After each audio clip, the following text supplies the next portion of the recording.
So, you were source energy before you came into these physical bodies. You don't remember that, and there's a reason that you don't, but you were.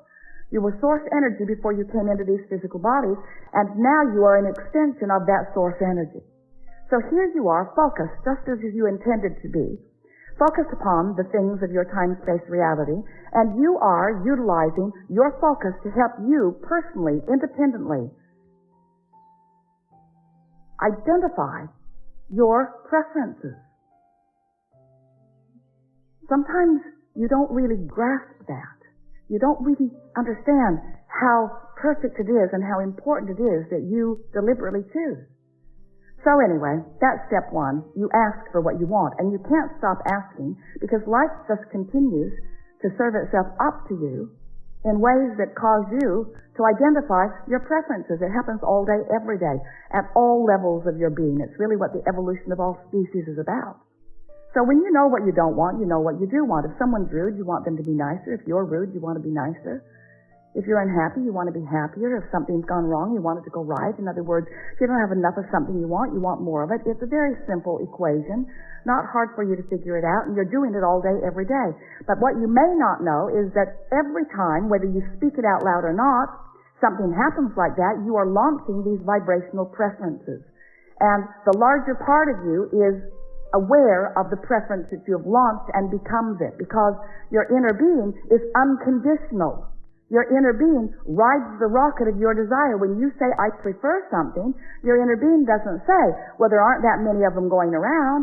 Your inner being doesn't say, well, that's risky business and it's unlikely. Your inner being doesn't say, you don't have the education for that or the money for that or the background for that. When you launch a rocket, a request, a preference, a desire, your inner being becomes a vibrational match to it immediately. And because you are an extension of that inner being who has become a match to it, now you hold the potential of splitting your energy if you don't become a match to it too. You see how it works? When you say, I want that, the source within you says, done. We're there. We've got it. We're a vibrational match to it. Because everything that manifests is first a vibrational frequency. And the source within you will give you this, can more easily match your desires because in the energy stream, it is immediate. In your manifestational world, you've got some bugs to work out of your vibrational frequency. Source doesn't have to work those bugs out because Source already believes in you. Source already knows your value. Source already knows your worthiness. Source remembers why you came and who you are. So when you launch a rocket about something that you would like more of, Source is right there in that frequency. And in fact, the only reason that any of you ever feel any slight or strong negative emotion is because Source finds the frequency, the fullness of the desire that you have launched, and when you don't, there's vibrational discord between you and Source. Does that make sense to you? If there were ever a way for you to understand that Source exists, it must be in your emotional awareness. Because if there were not someone keenly interested in you and holding a vibrational frequency about you, then you could think anything you want and you would feel no vibrational variance. That's something really to think about. When you feel negative emotion, it always means the same thing. You've got a different opinion about this than Source has about this, and that's something else we really want you to hear. Source does have an opinion about this, and this, and this, and this. Now. Source adores you. When you're mad at yourself, you've got a split going on. There's a gap widening. Source adores the people of this planet. When you carve out a section of them and hate them, you've got a rift going on between you and Source. You will never be able to be in alignment with Source when you hold hate in your heart because of some condition that you can't control. As you get to know Source better, through your awareness of what it feels like to be in alignment, you can learn in a matter of days how Source feels about everything that is active on your planet today. You can just give it the emotional test. When you think a thought and you feel love, you can know Source is in agreement with this thought. And when you think a thought and you feel fear, you can know Source is not anything close to an agreement on this thought. So once you get clear about what this emotional guidance system is, then you can get on with what you've come to get on about. Then you can be the deliberate creator. You can be or do or have anything that you choose because you've got this backup. So step one is contrast helps you to define what you want. You do it all day, every day. And step two is source becomes it vibrationally immediately. Wrote a whole book about that called Ask and It Is Given, and that's what it was about. That when you ask, source becomes the vibrational equivalent of it. The energy that creates worlds. Imagine that. The energy that creates worlds. The vibrational equivalent to your desires. Keeping the light on, keeping the vibration steady, so that anytime you get in the vicinity or away from the vicinity, you'll know where you are in relationship to it. Helps you to zero in on who you really are and what you really want. Become the fullness of all that you are. So your work really is a step 3 part of this 3-step process. Now step 4 process, but step 3 process, talked about for so many years, ask, source answers, and then you must find a way to become a vibrational match to what you're asking for. In other words, you can't want something and doubt it and get it. You can't want something and be mad that you don't have it and get it. You can't want something and be impatient about it. Flight attendant said, "Thank you for your patience." And Esther said, "You're confused about it."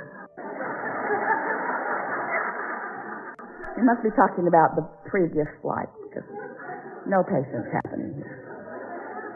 You can tell by the way you feel whether you are in alignment or whether you are not. So, we are eager to talk with you about anything that matters to you. We're going to help you to find some ways, if you want them, to line up easily with who you are and what you want. In some ways, some of the things that we will suggest today, you will stubbornly protest against a little bit because it's just going to seem too simple. And some of the things that we're going to say to you and promises that we're going to make to you, you may even doubt a little bit because they're just words that sort of kind of make sense and maybe you feel resonance with them, but you haven't had the manifestational evidence in your life yet about it.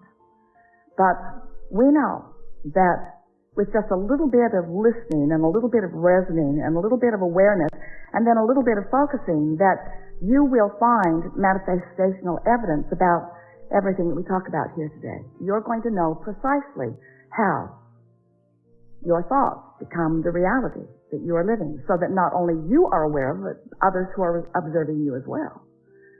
So as we've been talking to you about launching these rockets of desires, we also wrote a book about where they go. We called it the Vortex. It's this vibrational reality. It's this vibrational reality that you cannot yet see or hear or smell or taste or touch. You can feel it emotionally. Well, that's just annoying to people. We spent a lot of time trying to talk you into getting into the vortex where everything you want is. And you were very nice to us. No one ever got up and left the room. Well, just that one guy. But you were interested about the vortex, but you began saying things like, "Okay, so my fortune's in the vortex, Abraham. I want it to come out of the vortex and into my bank. Because it's nice knowing that I've created realities that I can't see yet, or that others can't see, but really, how long can this go on? How long do you think you can keep me hopeful about things that aren't tangible?" And we say, it was never your intention to come and live without the tangibility. You are in a time-space reality where you can measure your existence through your manifestations. We just want you to understand that if you've got a vibration going on that is keeping you from being a vibrational match to what you want, the manifestation that you want cannot come. And you wouldn't want it to. You wouldn't want it to. So then we began talking to you about, so here's all of this vibrational reality, and you're going, yeah, we accept it, get on with it. How do I get it into my reality where I can see it, where others can see it? And so we began talking about your point of attraction. For a while we called it a grid. It's your point of attraction. It's like the framework of who you are, looking for different ways to help you feel the reality of your point of attraction. Your point of attraction, where you stand. And mostly it's about how you feel right now. How do you feel right now? What's your mood?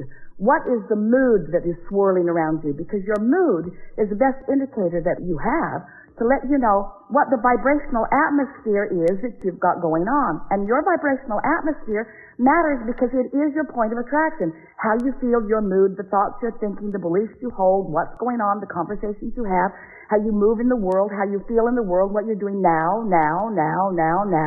Right now, you have a relationship with your vortex. Right now, you have a relationship with your vibrational reality. And the question that we want you to ask yourself is the relationship that you have with something that's in your vibrational reality, in your vortex, is the relationship you have one of holding it away? And you can tell by the way you feel whether you are holding it away or whether you are allowing it in. You can also tell by whether it's coming in or not. We're not asking you to just hold yourself in this emotional state of being and just take our word for it. What we're saying to you is take our word for it, hold yourself in the emotional state of being, and watch the evidence move from your vibrational reality into your reality. Until before long, you will have such confidence in your ability to manifest anything that you desire, because you will have discovered what kinds of things you've been doing that have been preventing the things that you want from coming easily. And we can tell you in a very succinct, nutshell kind of a sentence what it mostly is. Your observation of the conditions that exist now are the reason that you keep repeating a pattern that holds away the things you want. It really is that simple. You got to change the way you look at things. You got to reorient yourself. You've got to become more vibrational interfacing. You have to trust the way you feel. You have to accept that you have guidance. You have to accept that your guidance is always leading you toward what you want. And you have to be aware of when you're moving toward what you want and when you're not moving toward what you want.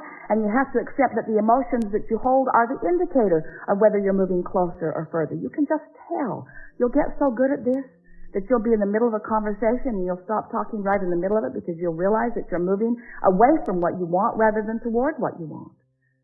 So often, in your quest to make someone else understand what you mean, who's in a different vibrational frequency and is not hearing what you mean, in your attempt to get them to hear what you mean, you are responding to the condition of them not hearing. So you are basing what you are saying based upon what they are not hearing, and then you join them in their frequency rather than maintaining yours, and then instead of them hearing what you mean, you hear what they mean, and nothing changes. Oh, you got that, didn't you?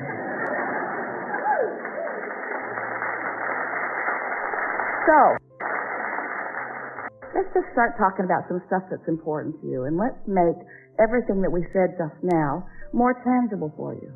We want you to feel your thoughts becoming manifested. We want you to feel the movement of the vibration into awareness, into emotion, and then into see it, hear it, smell it, taste it, touch it, tangible, manifested stuff, just like you intended. You're not here just to accumulate stuff, but you are here as a masterful creator. You're here to mold the energy. And how your life is playing out is evidence of how you're doing. We have enjoyed this interaction immensely.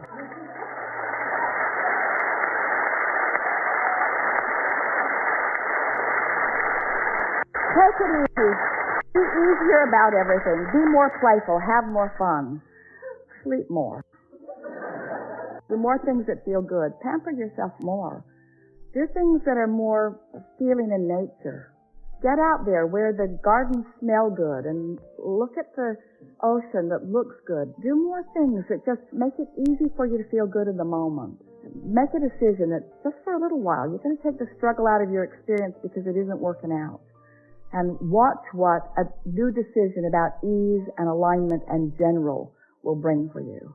We speak this to you easily and wholeheartedly and with complete confidence in the wonderful things that are coming to you because we've seen your vortex. We know what you've created. And we can feel the shift in you. And so we know that obvious, measurable improvement is right on your doorstep. And we will revel with you in every realization that you have about it. There is great love here for you. And as always, we remain in your vortex.